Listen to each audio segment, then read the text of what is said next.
একটু আমার দিকে তাকান।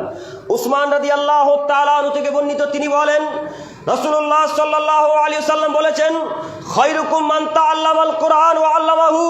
হে আদমের ছেলে মেয়ে, তোমাদের মধ্যে সবথেকে উত্তম, তোমাদের মধ্যে সবথেকে দামি, তোমাদের মধ্যে সবথেকে ভালো মানুষ ওই যে ব্যক্তি নিজে কোরআন শিখে এবং অন্য কোনো মানুষকে কোরআনের শিক্ষা দেয়। হাদিস বুখারী মুসলিম। কি বুঝলেন? আবারও শুনুন, আদমের ছেলে মেয়ে, তোমাদের মধ্যে সবথেকে উত্তম দামি ভালো মানুষ হচ্ছে ওই লোকটা যে নিজে কোরআন শিখলো এবং অপরকে কোরআন শিক্ষা দিল, সেই সবথেকে উত্তম দামি মানুষ।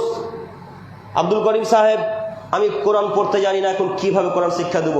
ও, কোরআন পড়তে জানেন না কথা ঠিক, কিন্তু সূরা ইখলাসও কি মুখস্থ নাই? নাই। সূরা নাসও কি মুখস্থ নাই? সূরা কাউসারও কি মুখস্থ নাই? সূরা ফালাকও কি মুখস্থ নাই? এতগুলো সূরা, ছোট ছোট সূরার মধ্যে একটা সূরা তো মুখস্থ আছে। ওই একটা সূরা আপনি আপনার ছেলেকে, আপনার ভাইকে, আপনার চাচাতো ভাইকে, আপনার গ্রামের মানুষকে শিক্ষা দেন, আপনি সবথেকে দামি মানুষ হবেন। আল্লাহু আকবার। আল্লাহর মুখ দেবেন, না? আল্লাহ।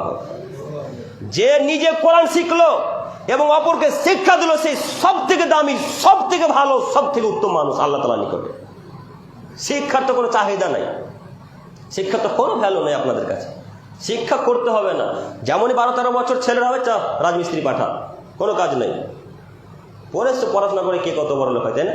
একটাই কথা, ওই যে লোকটা সালাত আদায় করে, ওকে যদি বলেন যে নামাজ কেন পড়িস না রে ভাই, তখন বলে নামাজ পড়ে তো কি হয়েছে, আমার ইমান ঠিক আছে, তাই না?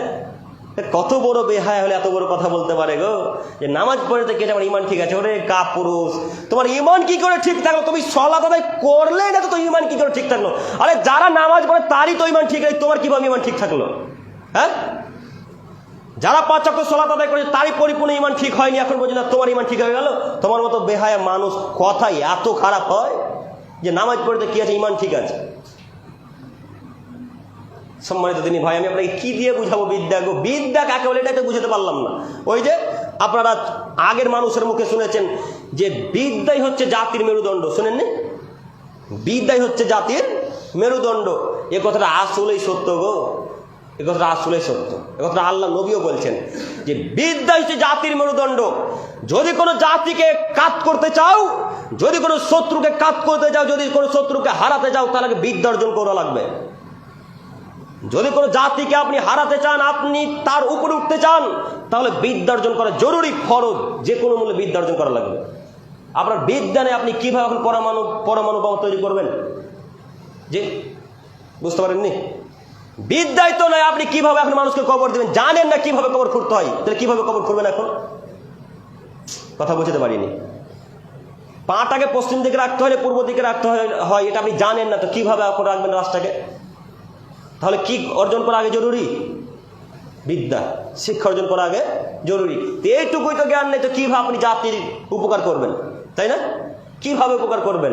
আল্লাহ তোমার কাছে ভিক্ষা চাইছি, আল্লাহ তুমি সকলকে বিদ্যা সম্পর্কে বোঝার তৌফিক দান করো, সকল বলে আমিন।